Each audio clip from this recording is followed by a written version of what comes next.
Vinga, començarem la ruta i ara explicarem una mica per què es bombardeja Falset i d'aquesta manera tan violenta, podríem dir. Ens hauríem de remuntar, però abans, per explicar una mica el context de com van anar les coses. El dia 3 d'abril de l'any 38, les forces franquistes, que havien començat una ofensiva a l'Aragó, hi ha una part que arriben a la Ribera d'Ebre, ocupen Móra d'Ebre, i es volen els dos ponts que existien en aquest sector. El pont de l'actual 420 i la del tren, el pont que hi ha a Garcia. Unes altres forces arriben al mateix dia a Lleida. Així podem dir que el riu Noguera-Pallaresa, el Segre i l'Ebre serà el que faran de línia del front. De l'Ebre, del Segre cap aquí, cap a l'interior de Catalunya, és terra lleial republicana. Cap allà queda en mans dels franquistes. Després, el dia 15 d'abril, els franquistes arriben al mar, a l'alçada de Vinaròs. Això vol dir que divideixen la zona republicana en dues parts. En una quedarà València i la zona centre, en Madrid, i l'altra només quedarà aquesta part de la Catalunya, aïllada. Després aquí Franco tenia dues opcions i va reunir l'estat major. Un era atacar Catalunya o l'altre era atacar l'altra banda, no? El que passa que un ambaixador que hi havia a Londres li va dir que millor que no ataqués Catalunya. Tot el seu estat major volia que ataqués Catalunya perquè era la zona on hi havia més indústria bèl·lica, era la resistència seria més forta, no? I han de pensar que l'exèrcit republicà, acabat d'aquestes retirades d'Aragó, no té força per establir una línia sòlida i amb un atac de Franco hauria cedit el terreny ràpidament. El que passa és que si ataca la banda de Catalunya, França està una mica preocupada. En aquell temps hi ha govern popular, o sigui, un govern, entre cometes, d'esquerres, no? I veuria de mals ulls que les forces franquistes ocupessin tota la frontera. Han de pensar que al mes de març l'Alemanya nazi s'ha annexionat a Àustria, al Reich. Es diu l'Anschluss. I Hitler no pararia. És per això que les forces de Franco, en vez d'atacar la banda de Catalunya, ataquen cap a València. València no hem d'oblidar que és el port de Madrid. Actualment encara és un dels dos ports. Bé, llavors aquí què passa? Aquí, en aquesta zona d'aquí, o sigui, a la comarca del Priorat, se comencen a estacionar moltes forces. Entre elles podríem dir l'èlit de les forces republicanes, les brigades internacionals, la 11 divisió de l'Íster, la 46 del Campesino, el 5è cos d'exèrcit, i després se crearà un nou cos d'exèrcit a les ordres de Taguanya, que és el 15è cos d'exèrcit. No? El dia 25 de juliol començarà la batalla de l'Ebre, l'ofensiva de l'Ebre. És un atac republicà, un atac que comença aquest dia 25 a la nit per una sèrie de causes. Una és era paralitzar l'avanç franquista contra València. Hem de pensar que amb aquest interval de temps, de l'abril fins al juliol, les forces franquistes no paren, i tot i que troben una resistència forta, van avançar en direcció cap a València. El dia 23 estan quasi a les portes de València. Estan en un sistema muntanyós, que és l'última defensa natural, i des d'allí s'estan fent crides angoixants que des de la zona catalana s'ataqui. Aquesta serà una. La segona és que el general Rojo, que és el cap de l'estat major central de la República, vol parar un esquí al general Franco. Quin és? Ell vol passar l'Ebre per aquesta zona d'aquí perquè la coneix, perquè prèviament ha fet unes maniobres l'any 32. I ell vol que el Franco accepti una batalla de desgast i defensiva. Per què? L'exèrcit de la República vol guanyar temps perquè ja es veu que la Segona Guerra Mundial serà inevitable. I amb l'esclat del conflicte, les aliances democràtiques, els dos països, França i Gran Bretanya, hauran d'ajudar a l'Espanya republicana. I després l'altre és aixecar la moral de la pròpia rereguarda. Per què? Perquè Catalunya ha estat des de l'any 37 constantment bombardejada i l'exèrcit republicà ha sofert una sèrie de derrotes, no? I la gent està bastant desmoralitzada. Seran aquests factors els que empenyen l'exèrcit de la República a creuar el riu i fer la batalla. El general Franco caurà a l'esquer o acceptarà la batalla defensiva. Les forces republicanes arriben el dia 25, al 26 a la nit, o sigui, el que van sent amb aquestes hores del 25 al 26 en un dia, arriben a les portes de Villava, a les portes de Gandesa, i no poden avançar més perquè no s'han construït els ponts que permeten passar tot el que és el transport motoritzat. I a part, els elements pesats de combat, l'artilleria. Els soldats de la República hauran d'atacar sense suport artiller Gandesa i Villava. Allí es formen en línia i no poden trencar el front. Aquí, els bombardejos se produiran el dia 29. O sigui, fa 4 dies que s'ha iniciat l'ofensiva. Per què? Perquè hi havia una unitat de la Legió Condor que es deia Aufklärungsgruppe A88, que vol dir un grup de reconeixement i bombarder lleuger, que no feia més que donar voltes als seus avions, i veien que a la zona del riu no hi havia molt moviment. Per què? Perquè s'estaven construint els ponts i tenien els elements motoritzats una mica més a la rereguarda camuflats, perquè no els destruïssin. I en canvi volen per aquí i diuen un parte que serà la part més important perquè explodiran els bombardejos. Diuen, carreteres al norte lleno de trànsito. A partir d'aquí començaran els bombardejos de Falset i de tota la part inferior de la comarca del Baix Priorat. Seran uns bombardejos que duraran 3 dies consecutius, després hi haurà un altre període que es bombardejarà més, però els forts són en aquests 3 dies. La missió i l'objectiu, tallar els subministres cap als soldats republicans que han creuat el riu i que estan a l'altra banda. Ho aconseguiran? En certa mesura sí, però els pontoners republicans, que han superat les primeres fases d'adaptació a les característiques del riu Ebre, perquè hem de pensar que construir un pont pesat, que pugui aguantar 20-25 tonelades en un riu com és l'Ebre, és difícil de fer, és complex. El dia 30-31 ja tindran els ponts fets, que aquests ponts estiran sempre oberts fins al final de la batalla de l'Ebre, que és el dia 16 de novembre. Ara centrem-nos aquí el dia 29. Sí, no, jo només un petit comentari que és important des d'una perspectiva, diguéssim, així local, si voleu. És a dir, no ens hem d'imaginar el poble de Falset com avui dia ple de gent que viu amb normalitat al seu dia a dia. És a dir, imaginem-nos una rereguarda absolutament militaritzada.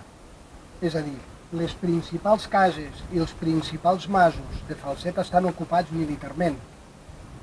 Ja sigui per comandaments militars, ja siguin per mecànics, ja siguin per tallers de confecció de roba militar. Per tant, a vegades els objectius militars dius, coi, que és que ho van encertar tot, perquè realment quan bombardejaves la part dreta del pont on hi van caure bombes, allí hi havia tallers mecànics militars. Quan tu vas al que era el bar Vinovell ara, que allí va caure una bomba, allí també hi havia militars. Dius, home, van encertar molt bé. No, és que les principals cases estaven militaritzades. Per tant, aquesta idea de que van bombardejar a població civil, diguéssim, sí i no. És a dir, en el fons, com explicava el Josep, el bombardeig, encara que ens costi d'entendre, té una lògica militar. Ser militar és un ofici. Sí, podríem dir que des del punt de vista militar, Falset és un objectiu de primer ordre. És un objectiu de primer ordre i, per tant, clar, és a dir, bombardeig en Falset amb un objectiu militar. Lògicament, quan tiren bombes, ells ja saben que poden morir civils. Aquest és un altre perquè aquí n'hi ha dos, o sigui, ells bombardegen, evidentment, els militars, però l'altre no deixen de fer el que havien fet des de l'any 37 sistemàticament, que és la guerra total i bombardejar sistemàticament les poblacions civils. Per què? Per desmoralitzar. I en el fons és això, no? És a dir, en el fons el que diuen els experts és que la guerra civil i la batalla de l'Ebre, en bona mesura, té moltes coses del que és la primera guerra moderna. És una guerra total. La guerra total no té només lloc al front, la guerra. La guerra total té també lloc a tot arreu, encara que estiguis lluny del front, perquè el que és evident és que un soldat, el que la rereguarda no el pot abastir de munició, és un soldat que no dispara. Un soldat que no li pots fer arribar a menjar és un soldat que no menja. Un soldat al que no li pots fer arribar roba és un soldat que no es vesteix. Per tant, el tema és, carretera nacional, via de tren, no ha d'arribar res al front, perquè si tu evites que arribi al riu Ebre el material, els soldats que tens a l'altra banda del riu estan perduts. Per tant, una mica, engeguem si seguim, és a dir, la idea és fer una ruta que a partir d'algunes de les fotografies que tenim, que estan exposades aquí i que les que us ensenyarem no són totes, per intentar veure a través de les imatges quines són alguns dels llocs que van ser bombardejats. Bàsicament, les fotografies que us ensenyarem han estat trobades al llarg dels anys pel Josep, pel Miquel i per mi, a 3 llocs, bàsicament. Un és la Biblioteca Nacional d'Espanya a Madrid, on hi ha bona part i molt espectaculars. Un altre és al fons Ramon Perera.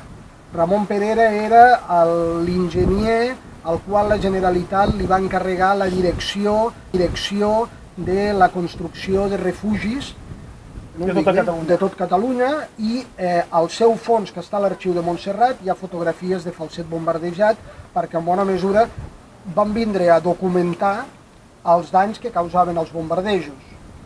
I la tercera font...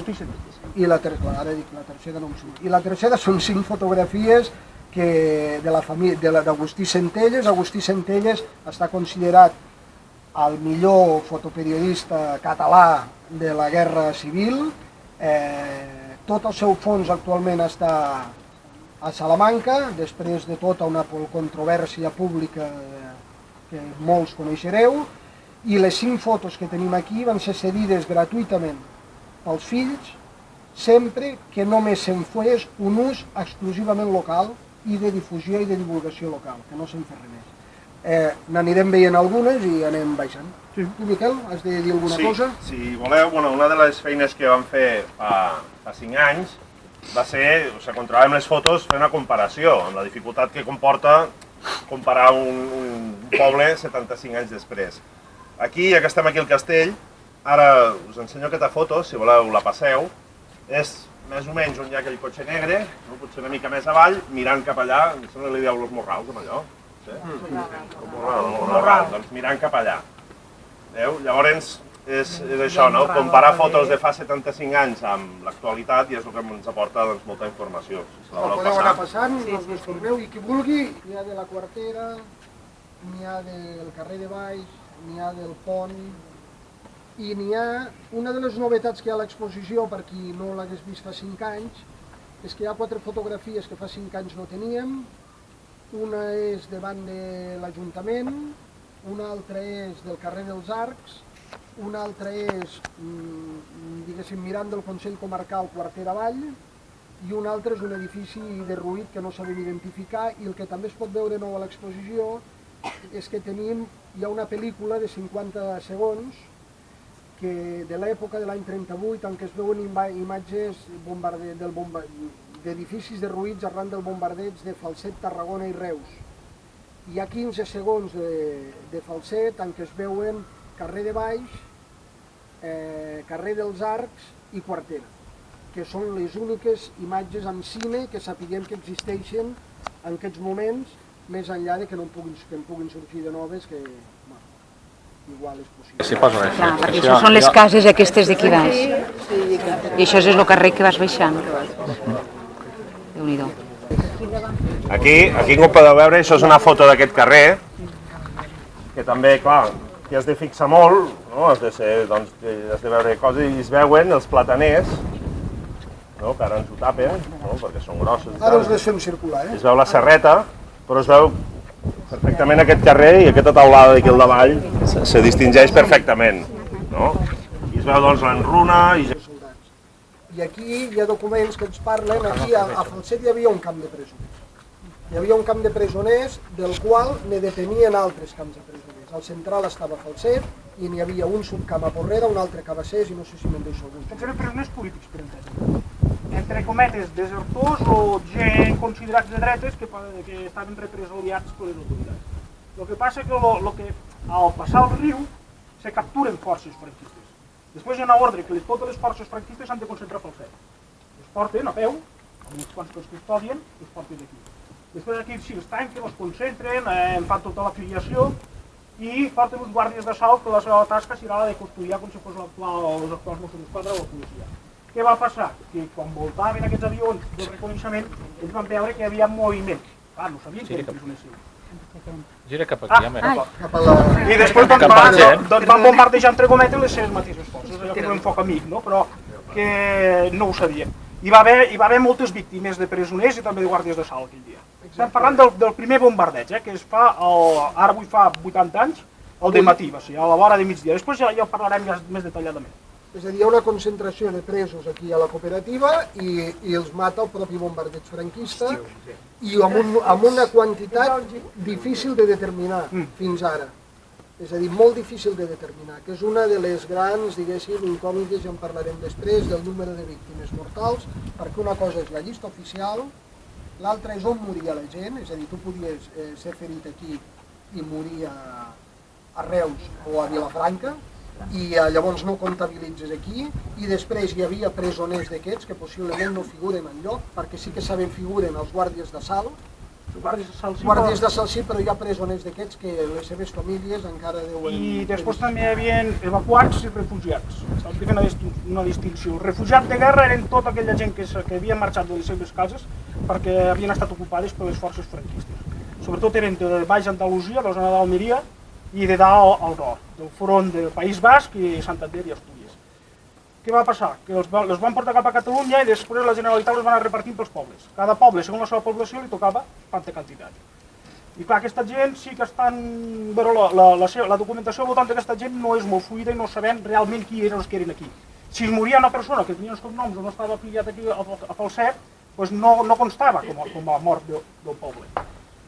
És així. I els altres eren els evacuats. Quina diferència hi ha? Els evacuats són la gent de la Terra Alta i dels pobles de la Ribera d'Ebre que pugen cap aquí. Pugen cap aquí per què? Perquè són els pobles que són més propers a casa seva. I es quedaran a Falset i els pobles d'aquí baix. Aquesta gent també, com que estaven de moviment, si mataven o ferien una d'aquestes persones, les autoritats locals moltes vegades no ho sabien. No tenien documentalment, no els tenien classificats. Llavors pot ser que figurin morts en algun hospital i que no sabem la seva procedència. Home, imaginem-nos una situació de caos absolut, també. Vius i després els morts. Deixa d'estar de fer intervencions al cementiri, primer arreglem tot el que sigui al poble perquè ja tenim prou feina, no? És a dir, al final l'ordre de prioritats en aquell moment és com és lògic en una situació de bombardeig i de guerra diferent. I la vida val molt menys. I per tant, la principal preocupació al final no és, com se diu aquest senyor que ja mor aquí, que no sabem ni qui és. Per tant, és salvar-lo si es pot i si no, anar vivint i sobrevivint i escapar i fer el que es pot. Aquest altar és la continuació d'aquest altar. Aquí hi havia aquest perx que sortia d'aquí per anar cap a Aquests són els balcons de casa.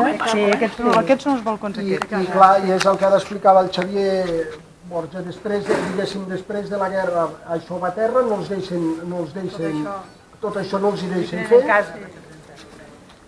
I fixeu-se en la part del fons, és a dir, fixeu-se que hi ha casa nova, i fixeu-se en el pati que queda a l'esquerra, que passen a ser, i aquesta plaça, si ens la miréssim, veuríem clarament, de dir, tu mires i veus clarament quines cases van cares veues. Fins a quin era el nivell de precisió que tenien els avions en aquella època per tocar objectius o anaven a multo? Eren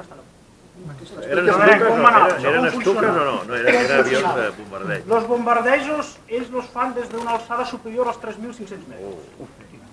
Per què? Perquè hi havia l'artilleria antiaèria. El que passa és que l'antiaèria no estava col·locada al Priorat. L'artilleria antiaèria estava a la llera del riu. La seva missió fonamental era protegir els ponts que estan construïts. Perquè la força franquista és tan gran, hem de pensar que hi havia l'aviació legionària italiana. Aquests eren els italians, feixistes, voluntaris, però membres de l'exèrcit, pilots, entrenats, preparats, que portaven fins a 750 avions van portar al llarg de la guerra, no? De combat i de transport. Després hi havia la Legió Còndor. La Legió Còndor, els alemans, no? També tots militars, formats, que tenien les seves unitats de bombardeig. I després hi havia una unitat que es deia la Brigada Hispana, que la van muntar de mes a mes, i els avions eren italians i alemans, els pilots ja eren pilots en formació espanyola, eren espanyols en formació, no? Les bases estaven una mica allunyades. La de la Casa de la Legió Còndor estava molt propera, perquè era baix a la Sénia. Allí hi havia l'aeròdrom de la Casa, el Messerschmitt, i després hi havia una unitat experimental que a la Segona Guerra Mundial serà cèlebre, són els Stuka, uns aparells que bombardejaven en picat i llançaven les bombes amb un àngul de 90 graus i després tornaven a pujar. Aquests sí que tenien més precisió. Per què? Perquè baixaven molt i amb l'àngul podien encertar molt menys, no? Però tot el que eren els avions de bombardeig i reconeixement estaven a la zona uns de Saragossa, uns aeròdroms que eren Valenzuela i Sanjurjo, que ara és San Gregorio, està en mans de l'exèrcit espanyol actual, i els altres una miqueta més lluny, per la zona del sud de Navarra, el que diuen la Navarra de la Ribera, no? La Navarra castellana. Aquests avions ja tenien prou autonomia per vindre en una hora, més o menys. Els que van bombardejar aquí, els que van bombardejar més, són uns trimotors italians que es diuen Savoia Marchetti 79, que podien agafar una velocitat quasi de 500 km per hora. Ells podien portar fins a 1.000-1.500 quilos de bombes. El que passa és que les missions només n'hi portaven 800. Per què? perquè si no anaven tan pesats tampoc no gastaven tant carburant. Ells venien aquí, quan venien, primer feien una passada, perquè dins d'un avió hi havia una sèrie de tripulants. Amb aquest se podia marxar aquí i eren 5. Un pilot, un copilot, després hi havia un radiotelegrafista que era un mecànic també, per si hi havia algun inconvenient, i després hi havia un observador, que és el bombarder. Aquesta persona va estirar de terra, porta una mena de mirilla, i el que feia amb una eina era calcular la velocitat del vent. Ells quan arribaven donaven una passada, calculaven d'on venia el vent, agafaven el vent a favor, i després ell més o menys calculava la velocitat de l'avió més la del vent i tirava una mica a bulto les bombes sobre l'objectiu. Què podia passar? Que més o menys encertés o que no. Per això bombardejaven tantes vegades perquè moltes vegades s'havien que repetir, perquè no havia anat bé a la primera vegada. I així és com van bombardejar aquí. Els Savoia Marchetti, que són aquesta formació de l'aviació italiana, com que anaven tan ràpid a 500 km per hora, això quasi impedia a l'aviació republicana de poder-los interceptar. Perquè l'avió més ràpid republicà era un Polikarpov Ilyushin, que era soviètic, li deien popularment Mosca, però és que ells arribaven amb picat i amb màxim de velocitat a 500. O sigui, si no se'ls trobaven, els podien veure però ja no els agafaven. I una altra cosa, l'autonomia d'un aparell de caça és molt menor que un de bombarder, perquè la missió de caça era enfrontar-se amb els altres caces. Després de la Segona Guerra Mundial sí que hi haurà avions que s'enfrontaran als bombarders, però la missió era precisament caça contra caça. Què prevalia? Un avió que pesés poc, que fos molt ràpid i per tant que tampoc no portés molt carburant. Ells podien anar 40 minuts màxim de vol. Si després ja entrarem ben bé en quines van ser les formacions, tant el dia 29 com el 30 com el 31. Per això, potser serà millor que allà al pont, ells portaven una càmera. El mateix observador portava la càmera i ell... És que no és una portada. Aquí vam triar aquest espai per també amb aquesta ruta explicar-vos coses per dos motius. No? Un, que la quartera és damnificada pels bombardejos, ja us ensenyem les fotos, no? Aquest edifici és el que pilla, i llavors perquè estem a sobre del refugi més gran, no? Que hi ha tot Falset, no? Que és un refugi que estaria molt bé que es pogués visitar, seria interessant a nivell històric perquè és molt bonic, no sé si heu estat, però és molt xulo, és molt interessant i pot donar molts fruits. No? Llavors, el refugi, partim del refugi, no? De per què es construeix un refugi. La Generalitat, quan comença la guerra, no? En els esdeveniments, farà una cosa que es diu Junta de Defensa Passiva, que és com previndre aquests bombardejos, no? I com s'ha d'actuar. I els pobles, més o menys, aniran agafant aquests consells, aniran agafant aquestes directrius per protegir-se dels bombardejos. Falset, i l'altre dia el professor Arnabat ho recordava, Falset és dels primers que ho fa. No? I dius, ostres, Falset està lluny del front, però ho fa perquè Flix ha sigut bombardejat. Flix és el primer lloc d'aquesta zona que es bombardeja i això doncs, fa atemorir. No? I dius, ostres, Flix està molt lluny del front, però rep un bombardeig, llavors ens hem de ficar les piles. Llavors, cada poble, en funció de les seves capacitats, intentarà construir refugis municipals. Molts segueixen les directrius del Parera, no? Molts que són molt similars, sobretot les entrades són molt similars, val? I després els pobles doncs, improvisaran, no? Seran, en el cas de Guiamets o el Marroig, que són coves, no? S'escarbaran coves, i s'intentarà tindre refugis distribuïts a diversos llocs de les poblacions per en cas de bombardeig, que en molt poc temps la gent pugui refugiar-se. A banda d'això, és molt interessant aquí a l'arxiu i a la documentació de l'Ajuntament de Falset de com s'ordena de pintar les bombetes públiques de color negre. No? Això és importantíssim, perquè si els vols nocturns no reconeixeran, els hi costarà més, no? I són aquestes mesures, doncs això, pintar les bombetes de negre, construir refugis, val? A banda d'això, del que és la protecció, després hi ha tot el que és el desenrunament. Falset, al ser molt castigat per les bombes, s'ha de desenrunar. El que dèiem abans, dels morts i els vius, però s'ha de desenrunar. Si cauen edificis a la carretera és una artèria principal, és importantíssima per l'exèrcit republicà. Llavors es buscaran jornals de desenrunament, es buscaran agafar pales i pics, o sigui que serà molt difícil. És exemplar el fet que ajuntaments com el de Falset o la pròpia Generalitat, en una època tan crítica, estàs en una guerra que no et va massa bé, l'assumpte, t'estan bombardejant, però aquestes entitats funcionen i funcionen relativament bé. Segurament, sense les directrius de la Junta de Defensa Passiva, sense aquests refugis, sense aquests consells, el nombre de morts hauria sigut molt més elevat. No sé si vols enviar-los, Josep. Una foto que és vista des de la terrassa, més o menys. Aquí, amb aquell tall de pel·lícula que us ha comentat l'Otoni abans, surt una filmació, surten 2 o 3 segons d'aquí de la quartera. S'han recuperat més fotos de la quartera, a l'exposició les podeu veure, on hi surten inclús uns nens que van d'aquí a l'Ajuntament. Hi ha 3 nens petits mirant-se aquest espai. També per les alçades, com us deia abans, de la configuració urbanística, com canvia, l'alçada ha canviat respecte a les altres 2 cases. No sabem pel motiu, però sí que veiem que hi ha un esgraó.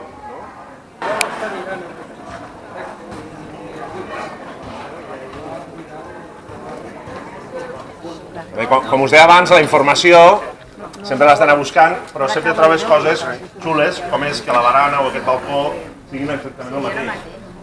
És exactament el mateix. Aquell balcó també, no? Però estem aquí. Veieu? Cara amunt, l'altre arc estava per arremolinar, i aquesta runa que sabeu aquí és el del Cairat. Que hi havia 4 pisos. Sí, hi havia la foto de l'altre carrer, no la portem ara. Jo la porto, la tinc jo. La tenim a l'exposició. Ah, no, jo la tinc aquí, el Cairat, si voleu. La tenim a l'exposició, i ara va aparèixer... Que aneu a donar el tom? Va aparèixer, sí, després no, perquè la tinc jo. Va aparèixer aquesta, si la voleu passar. Aquesta és una de les 4 últimes, diguéssim, que han aparegut, i també hi ha imatges de cine de pocs segons, que és allò un càmera gravant des d'aquí amunt. La hipòtesi és que el mateix càmera o càmera i possiblement el que gravava la pel·lícula és el que feia algunes de les millors fotos que hi ha, que són algunes de les de la Biblioteca Nacional d'Espanya, i no descartaríem a tall d'hipòtesi que algunes de les fotografies, com per exemple aquesta i altres que són bones de Falset, com per exemple la que acabarem d'allí de la botiga que ara hi ha el Josep Maria Ahumada, la hipòtesi és que deuen ser de l'Agustí Centelles i ningú no ho sap. És a dir, que possiblement les va fer Centelles i acaben a la Biblioteca Nacional i no són del seu, no estan a la seva col·lecció, diguéssim, pròpia. Aquí, és curiós perquè aquí per primera vegada també a la foto i del cine és interessant veure també com encaixen alguns relats de les persones que vam entrevistar fa 10 anys amb l'Àngela Jackson i la biblioteca, que eren persones que havien viscut el bombardeig quan eren petits i explicaven algunes coses. La majoria d'ells, la gran majoria avui dia ja no hi són morts, i hi havia una testimoni que ens explicava que ella vivia aquí, al carrer dels Arcs, la va agafar el bombardeig dins, tenia 5 anys, se li va enrunar la casa al damunt, que ella només recorda el seu pare sortint tot colgat d'enruna, que possiblement és l'enruna que estem veient a la fotografia, i que arran d'aquest bombardeig ella va perdre la parla durant un any sencer. És a dir, ella de cop que era una nena de 5 anys que parlava, es va quedar, el que avui dia en diríem, traumatitzada absolutament i seria car de psicòleg, i va estar un any sense parlar. Va perdre la parla i al cap d'un any va tornar a recuperar la parla i va tornar a parlar, va quedar amb xoc traumàtic. És molt interessant aquest punt de les entrevistes aquestes que vam fer fa 10 anys, perquè te n'adones de 2 coses, que és com... És a dir, per norma general, els historiadors que han estudiat bombardejos sempre parlen de l'estat permanent d'angoixa en què vivia la població. És a dir, hi ha un moment en què quan tu saps, primer surts a les finestres i als balcons i no saps què passa, però hi ha un moment que quan tu saps què passa amb els bombardejos hi ha un estat de por permanent i la gent viu amb angoixa permanent. Però amb els xiquets és molt interessant veure com la percepció d'un nen petit d'un fet tan tràgic com la guerra té moments traumàtics com aquest que estem parlant, però també té una sèrie de moments de felicitat.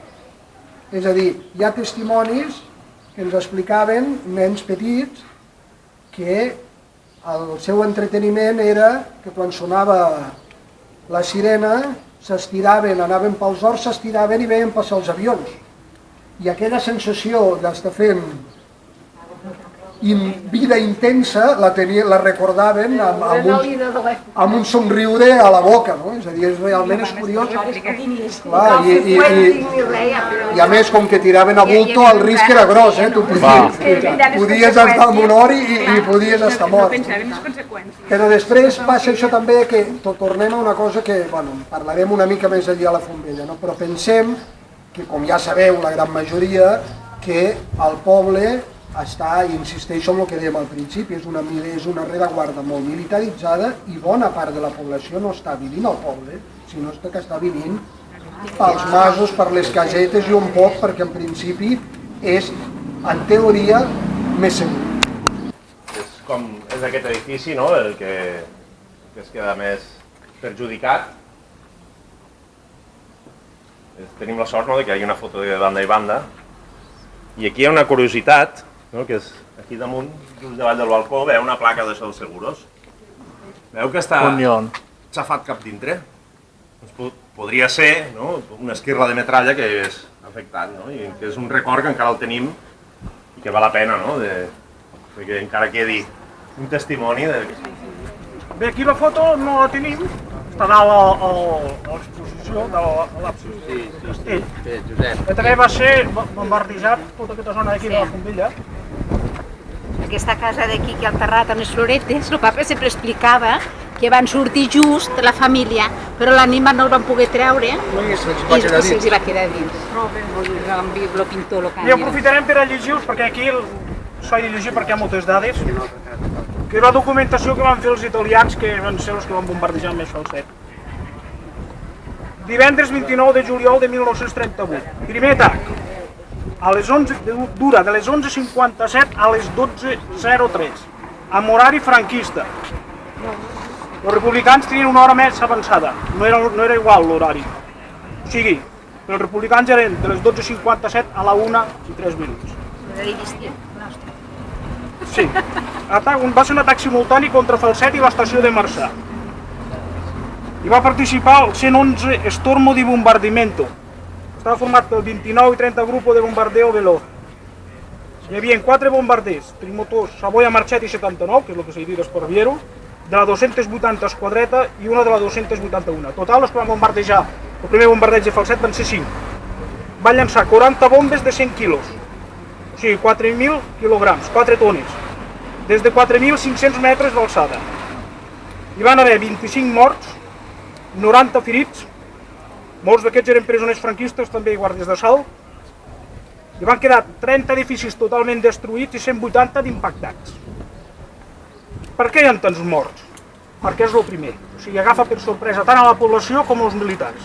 A partir d'aquí ja comença a haver els sistemes d'alarma, la gent ja anirà massivament al refugi, la gent marxarà fins que a les 9 ja queda totalment evacuat, menys els militars d'aquí a Falset. El segon atac també va ser simultani contra Falset, contra Marçà i contra l'estació. Va ser a les 17:45, amb horari franquista, a les 18:45, amb horari republicà. Els 3 atacs van ser fets per 14 aparells del 30 Grupo de Bombardeo Veloz. Una altra vegada 5 contra Falset, 4 contra Marçà i 5 contra l'estació. A Falset van tornar a caure 40 bombes de 100 quilos, 4 tones més. Però a més, a part d'aquests 2 bombardejos de l'aviació italiana, aquesta unitat alemana de la Legió Còndor que s'ha parlat i la plaça Vella, el Clarence Group, també va bombardejar Falset. I ho va fer en diferents ocasions. Aquests utilitzaven uns aparells que es diuen bimotors Dornier DO-17, que portaven 2 motors. El primer servei va ser de 9 Dorniers 17, que van llançar 4.500 quilos de bombes des de 4.000 metres d'alçada. I el segon, 7 Dorniers, que en van llançar 3.500 des de 3.500 metres.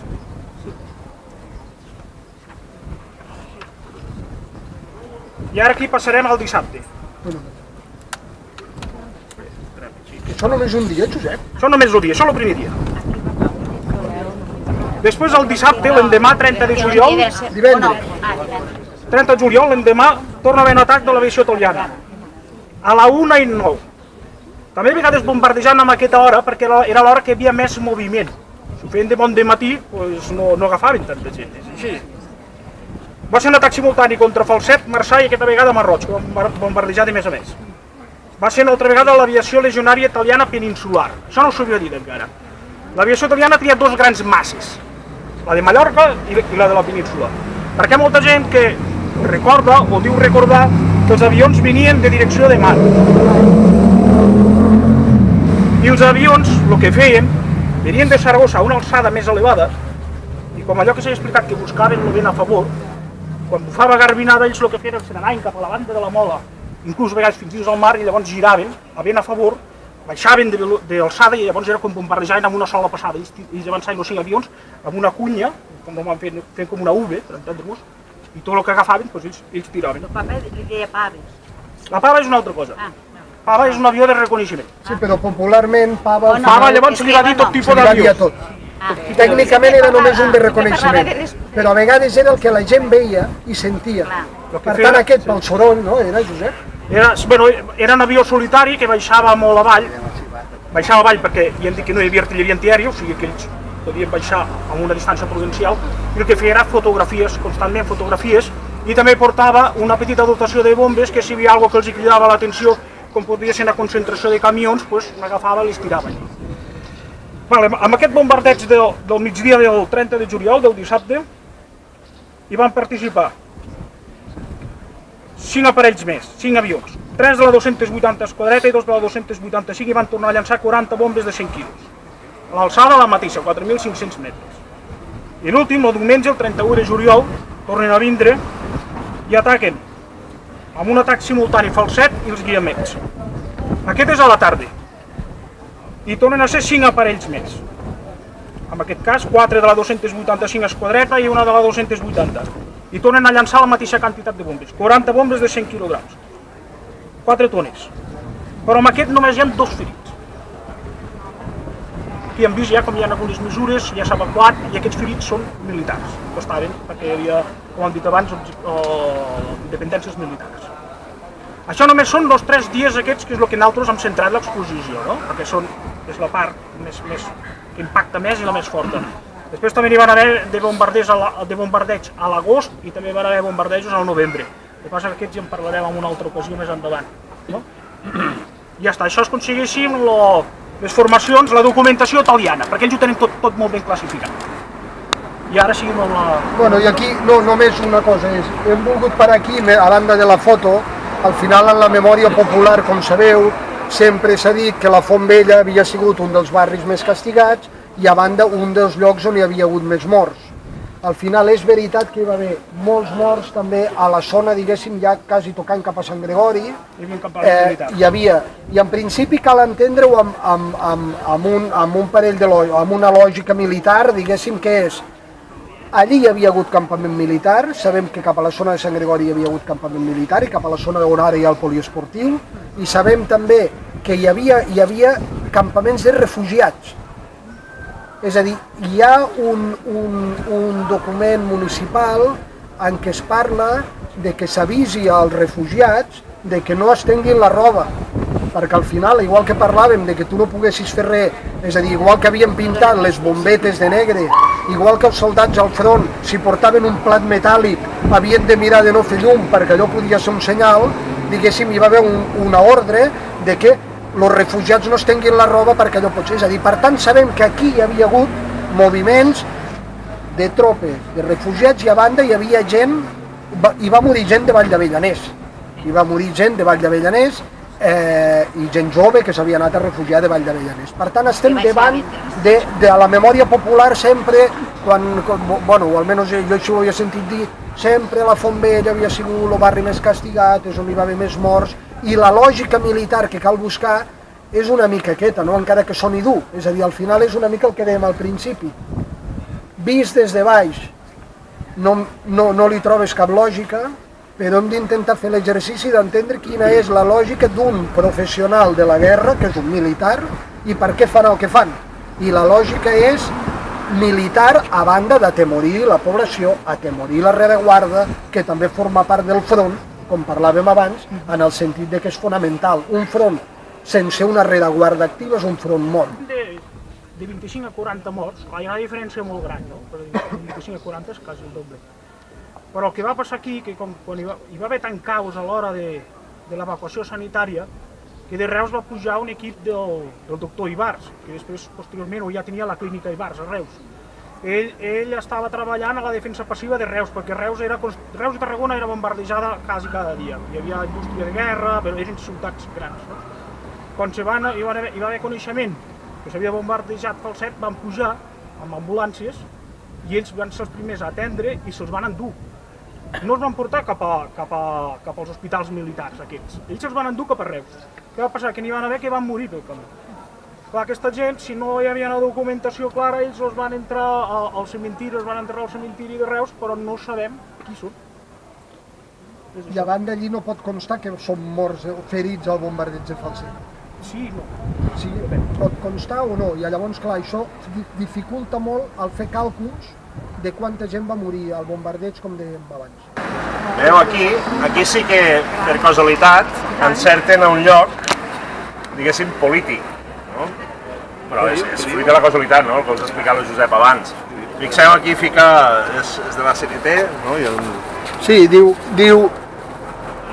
lloc de socors per a la població en cas de bombardeig. que és mala llet, també, no? I si fixeu aquí, bueno, aquí no es veu bé, a l'altra banda hi ha una altra foto, a l'altra banda del tom, que també hi ha una altra pancarta. I hi ha una pancarta que hi havia un taller de confecció de roba militar. Per tant, fixeu-se una mica el que deien. Home, és molta casualitat que dius, fixeu-se, lloc de socors per a la població, aquí un taller de confecció militar. Sabem que aquí hi havia tallers mecànics. És una mica el que us dèiem dalt de tot en començar. Estava militaritzat el poble a uns nivells que no ens podem imaginar, és a dir, no ens imaginem que a les cases hi havia moltes cases, aquestes cases estaven ocupades importants. I de fet, diguéssim, hi ha algun document de quan hi ha el desenrunament de que aquí hi ha edificis en què hi ha com mandos militars, és a dir, hi ha mandos militars que estan aquí. Aquest és del Centelles, de l'Agustí Centelles. I treballava la gent del poble aquí en aquests tallers? Sí. Hi havia el taller de roba, jo sé que hi treballava gent del poble. I ho portava gent del poble, vinculada a sindicats. No pregunto ara, per aquí, és una mica una hipòtesi. Podria ser que aquesta primera indústria de confecció va ser la que va donar peu després a la indústria de Falset dels anys 50-60 o no? No va continuar? I sona com si va necessitar algo que va començar fent roba militar. Sí. Sona a mi, Hi ha una vinculació entre l'activitat tèxtil, diguéssim, de la guerra i el que acaba sent la falda. Que és una cosa realment poc sabuda.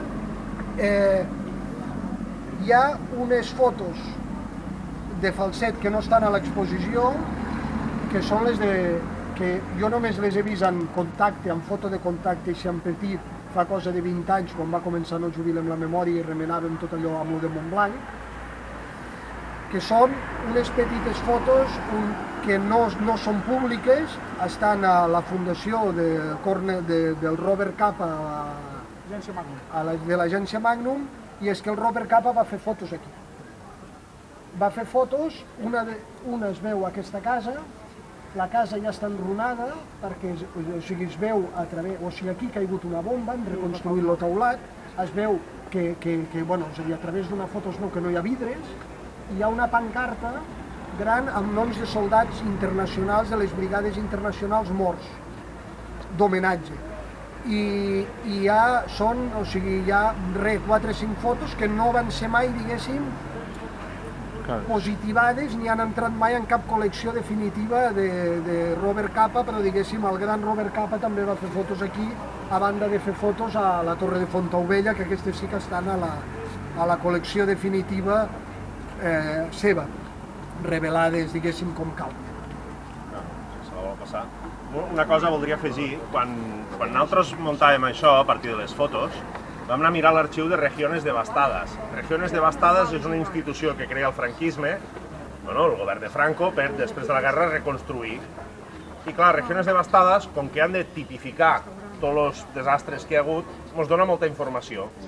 El que sí que és cert que llavors, a l'hora d'ajuts o a l'hora de reconstruir determinades finques privades, primarà la ideologia política. O sigui que si un senyor eren molt rojos i molt republicans i molt catalans, doncs possiblement Regiones Devastades no els va ajudar tant com un altre que fos del règim. Però està bé l'arxiu de Regiones Devastades, perquè clar, és molt tècnic. Te diu, hi ha 15 cases, on hi ha 20, on hi ha 50, i te les ubica. I llavors tu pots fer un mapa del bombardeig. T'ajuda molt a fer el mapa del bombardeig. Aquesta és de les fotos més icòniques, de totes les que s'han trobat, sobretot per la gent que sou de Falset. Aquesta va ser una troballa d'aquestes bones. Entre totes les coses que ens donen les fotos, per exemple, sabem com se deia al carrer durant la República. Sempre t'aporten moltes coses. Pots veure des dels conreus, el font del forn era el Carrer Magí Iser. Magí Iser. Carrer Iser era a la guerra, que Magí Iser va ser un mestre. I clar, és de les coses que alguna gent quan ho diu, això era la font del forn. Bueno, aquí va haver un ball de canvis de carrers, que era Bonaventura Durruti, García Hernández, aquest no me'n recordo. Fermín Galán, la plaça de la Quartera era la plaça de la Constitució, però alguns van variar durant la guerra també, perquè no és el mateix el nom que li van posar el 31, hi havia Ferrer i Guàrdia, i el pont no el van canviar i a la guerra li van posar Durruti. I bueno, perdoneu, me'n vaig, a Capçanes, penseu que cosa curiosa que a mi m'agrada molt, la plaça de l'església de Capçanes hi va haver un moment a l'any 38 que es va dir plaça Nilo Makela. Nilo Makela era un brigadista internacional finlandès que va morir poc abans a la retirada d'Aragó. I curiosament, és a dir, quan hi havia les brigades internacionals per aquí, aquests mesos previs a la batalla de l'Ebre, la plaça de l'església de Capçanes se va dir plaça Nilo Makela. Hi ha la foto de la placa, que és curiós. Vinga. No, si teniu alguna pregunta, és que bàsicament ja hem parlat tot de l'aviació. Jo el que aquí volia comentar, que em va impressionar molt quan vam fer aquesta visita, que va sortir la Lluïsa, i que va dir, què feu aquí? I quan li vam explicar, i ens va comentar, ostres, nosaltres vam tindre temps de sortir i va caure, i ens vam quedar sense res, fins el ruc ens van matar amb el bombardeig. Me va impressionar molt perquè... Mireu, passeu-se aquesta, aquest és el mateix edifici però disparat des de dalt. Vale, des de dalt. I ara a la pel·lícula, gràcies... Va quedar al canto. La de dalt. Sí, La reixa de dalt. La reixa és la mateixa. I l'arcada és l'aprofitament, un reciclatge que deia. Passeu-se-la. Aquí és que hi ha una cosa que no deixa de ser curiosa, és a dir, possiblement, si tu haguessis de reconstruir aquest edifici amb les tècniques constructives actuals ara, ho tombaries tot. Tombaries tot i aixecaries. Si fixeu, aquella finestra que és com una ampolla de vi és absolutament idèntica a com era, és a dir, van construir a partir del bombardejat. És a dir, i van aprofitar al màxim, era aquest punt d'economia de postguerra que s'aprofitava tot el que podia. Això, diguéssim, la recerca sí que és nostra, però diguéssim, tant l'exposició com aquesta activitat la fem gràcies a No Jubilem la Memòria, que és una entitat de recuperació de la memòria històrica que hi ha aquí al Priorat, gràcies a la biblioteca, gràcies a l'arxiu comarcal, que és on hi ha depositades totes aquestes fotografies que podeu veure. Quan vam fa 5 anys vam decidir tancar l'exposició, tot el material de l'exposició està a l'arxiu. Per tant, si mai algú per qüestions de recerca o alguna cosa ens interessa consultar aquest material, està públicament, està al públic per qui ho vulgui mirar.